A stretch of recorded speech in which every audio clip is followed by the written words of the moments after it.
बहुत बहुत स्वागत है आप सबका मेरे चैनल पर टैरेट विद वी मनहास। आज की हमारी रीडिंग का टॉपिक है जो लोग नो कांटेक्ट जोन में है या फिर लेस कांटेक्ट जोन में है। ठीक है, आपके पार्टनर, आपके क्रश, आपके हस्बैंड, आपके स्पाउस, कुछ भी रिलेशन को आप नाम दे सकते हो। कार्मिक है, सोलमेट है, ट्विन फ्लेम है, जो भी लेवल आप चाहो। मैं यहाँ पर कोई लेवलिंग नहीं कर रही।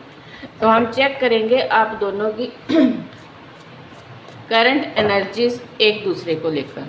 ठीक है, ये आपकी एनर्जी और ये आपके पार्टनर की, और साथ साथ में हम आप दोनों की एनर्जीज चेक करने के बाद ये भी चेक करेंगे कि ओवरऑल इस रिलेशनशिप की एनर्जी क्या है। ठीक है, कनेक्शन की एनर्जी क्या है, और फिर देखेंगे कि गाइडेंस कार्ड क्या निकलता है। अच्छे से डिटेल में रीडिंग करूँगी। सबसे पहले आपकी करंट एनर्जी। तो मुझे लगता है कि आप कोई ना कोई इनिशिएट लेने की उड़ीक में हो, या फिर लेना चाहते हो, या फिर सामने से आपको एक होप है, एक आस है।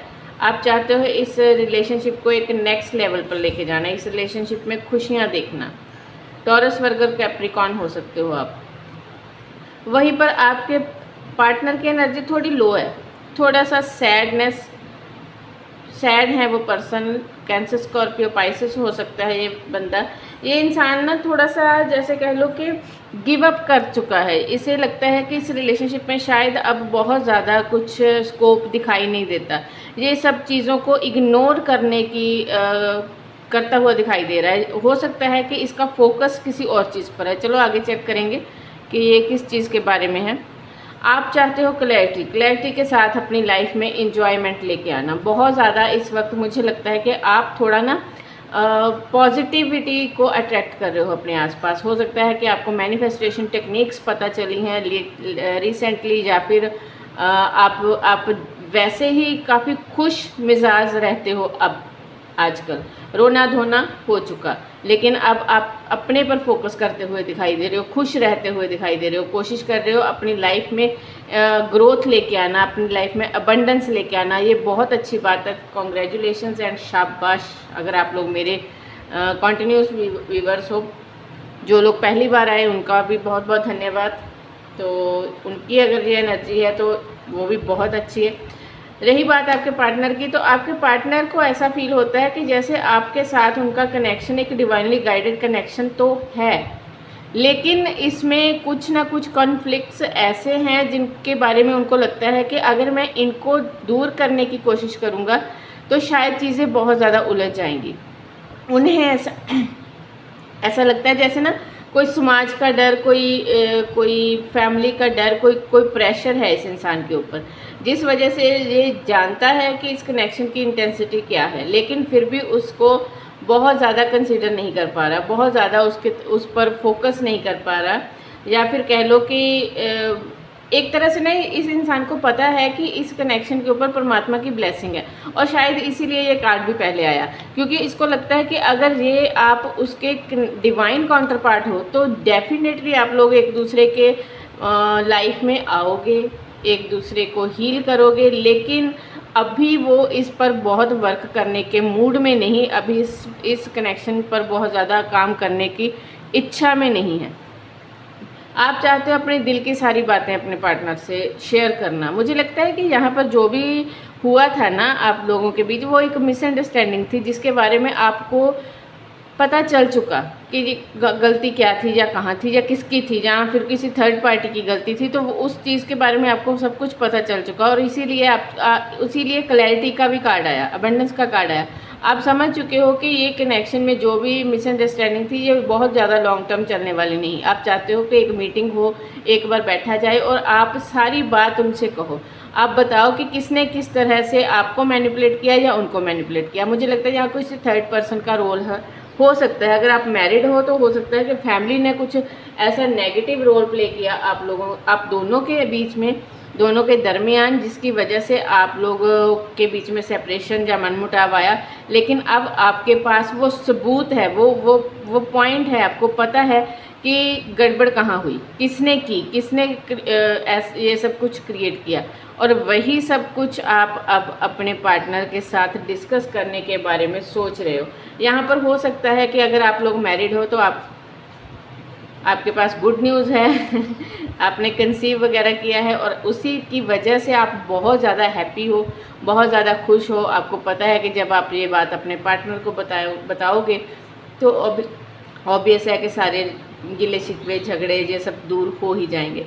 एक सिनेरियो है ये, ठीक है। जनरल एंड कलेक्टिव रीडिंग्स होती हैं तो इसमें अलग अलग सिनेरियोज आते हैं, अलग अलग लोगों के साथ मैच होता है। ये ज़रूरी नहीं कि सारे मैसेजेस आपके साथ मैच हो, जिसके साथ जो मैच हो वो उसके लिए ग्रेटिट्यूड शो करना, ठीक है। ये अच्छी बात है, ग्रेटिट्यूड शो करना अच्छी बात होती है। आपके पार्टनर, मुझे लगता है यहाँ पर आपके बारे में, आप लोगों के बीच में जो भी हुआ है उसके बारे में किसी तीसरे से डिस्कस करते हुए दिखाई दे रहे हैं। मुझे लगता है जी जिस पर्सन के साथ भी आपके बारे में डिस्कस करते हैं वो पर्सन उल्टा इनके कान भर रहा है आपके खिलाफ। तो सबसे पहले तो इस चीज़ के लिए अवेयर हो जाओ कि अगर कोई ऐसा इंसान है तो उसे अपनी लाइफ से कट करो। कट करने का मतलब क्या है कि अपने पार्टनर से बैठकर क्लियर कम्युनिकेशन करो, क्लियर डिस्कशन करो कि जो भी पॉइंट है, जो भी बात है, डायरेक्ट मेरे साथ डिस्कस करो। एक स्पेस दो उनको, एक ऐसी हिम्मत दो उनको कि वो सामने से आकर आपके साथ सारी बात कर पाए। क्योंकि जब हम आपस में बात नहीं करते, किसी तीसरे को बीच में ऐड करते हैं, तो ऑफ कोर्स उस तीसरे बंदे ने तो अपने हिसाब से ही बात करनी है ना, अपने ही पास्ट एक्सपीरियंस के हिसाब से वो आप लोगों को राय देता है। कोई भी इंसान जब किसी दूसरे को राय देता है ना, तो वो अपने पास्ट एक्सपीरियंस के हिसाब से ही राय देता है। तो ज़रूरी नहीं कि जो एक्सपीरियंस उसकी लाइफ के हैं वही आपके हों, ठीक है। ऐसे बहुत सारे रिश्ते मैंने देखे हैं जिसमें थर्ड पर्सन की इन्वॉल्वमेंट और भी ज़्यादा रिश्ते को टॉक्सिक कर देती है। तो कोशिश किया करो कि किसी थर्ड की हेल्प लेने की बजाय डायरेक्ट कट टू कट बात करना। आप चाहते हो जो भी साइकिल चला है आप दोनों के बीच में सेपरेशन वाला, उसे एंड करना, उसे ख़त्म करना और रीबर्थ करना अपने रिलेशन का। डेथ एंड रीबर्थ, इन्फिनिटी का साइन है यहाँ पर, 4 नंबर, 13 मीन्स 4 नंबर। तो आप चाहते हो अपने पार्टनर के साथ जो भी टॉक्सिक चला पीरियड उसे ख़त्म करके एक न्यू साइकिल स्टार्ट करना, एक न्यू स्टार्टिंग करनी, एक न्यू बिगिनिंग करनी। और ये इसका रीज़न ये वाला हो सकता है कि आपकी लाइफ में कोई खुशी ऐसी आने वाली है जिसे बताकर आप अपने पार्टनर को खुश करके एक नए सिरे से अपनी ज़िंदगी को मैनिफेस्ट कर रहे हो। अगर ऐसा है तो भाई बहुत बहुत कॉन्ग्रेचुलेशंस। वहीं पर जनाब जी थोड़ा सा अकड़ कर, रूठ कर, ईगोइस्टिक होकर बैठे हुए हैं। उनको लगता है कि मेरी कोई गलती नहीं, मैंने कुछ गलत नहीं किया, मैं जब भी जाता हूँ तब भी मेरे साथ फाइट करती है, मैं करता है आपके बारे में कि आप तब भी उनके साथ फाइट करते हो। इस बार मैं नहीं मनाऊंगा, मैं बात नहीं करूँगा, नहीं करूँगी। जेंडर स्पेसिफिक रीडिंग नहीं है, आप अपने हिसाब से देख लो, ठीक है। तो उनको यही लगता है कि मैंने तो कुछ नहीं किया, मैंने कोई गड़बड़ नहीं की, I am the perfect, I am the best version और मैं बेस्ट वर्जन हूँ, मैंने कुछ नहीं गलत किया। जिसने किया वही आए, वही मेरे साथ मुझे मनाए, मुझे थोड़ा सॉरी फील करे, मुझे अपनी गलती का एहसास करे, प्रॉमिस करे कि आगे से ये नहीं होगा। क्योंकि जो एम्परर होता है ना, उसे झुकना पसंद नहीं। कौन है एम्परर?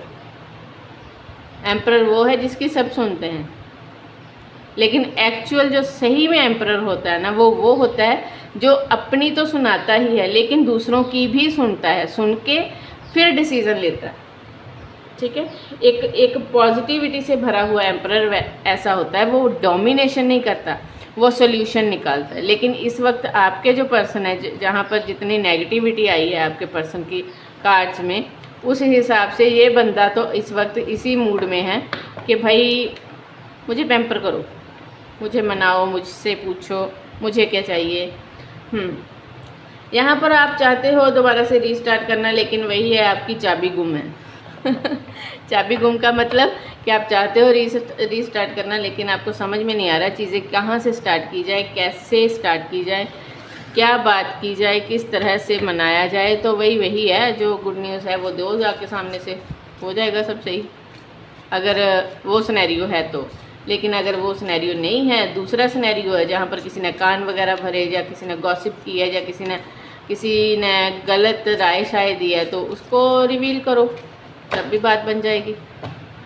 ठीक है। लेकिन कोशिश ये करना कि अपनी सेल्फ वर्थ को पीछे नहीं छोड़ना, बात करनी है, गिड़गिड़ाना नहीं है, ठीक है। पॉइंट सामने रखना है, अपने हक की बात करनी है, उनको समझाना है कहाँ गलत है कहाँ नहीं है, सही है, सारी बात करनी है। लेकिन रिश्ते के लिए कभी भी किसी के आगे गिड़गिड़ाना नहीं है। गिड़गिड़ाकर मिले हुए रिश्ते ना तो बहुत लंबी देर तक चलते हैं और ना ही उनमें फिर रिस्पेक्ट रहती है, वो लाइफ को और भी ज़्यादा जहन्नुम के जैसा बना देते हैं। इस चीज़ से बचना, अपनी रिस्पेक्ट, सेल्फ रिस्पेक्ट को दाव पर नहीं लगाना। हियर एंड नाउ आपके कनेक्शन की, ये देखो चेंज द विंड, आपके कनेक्शन की जो एनर्जी है वो यही है कि इस कनेक्शन में कोई ना कोई इनिशिएट आप दोनों में से किसी ने एक को लेना पड़ेगा इस वक्त, ठीक है।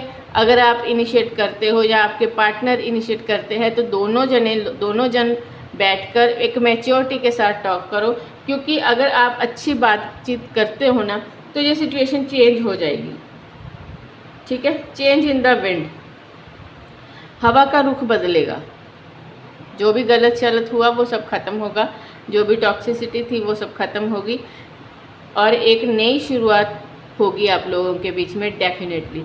अगर रीडिंग पसंद आए तो लाइक शेयर एंड कमेंट, और प्राइवेट रीडिंग के लिए नंबर ऊपर दे दूंगी, व्हाट्सएप नंबर, आप मुझे व्हाट्सएप कर सकते हो। रीडिंग के चार्जेस बहुत ही मिनिमम हैं, अगर आप चाहो तो रीडिंग बुक कर सकते हो, ठीक है। रीडिंग आपको क्विकली मिलेगी। Thank you so much, love you guys, bye.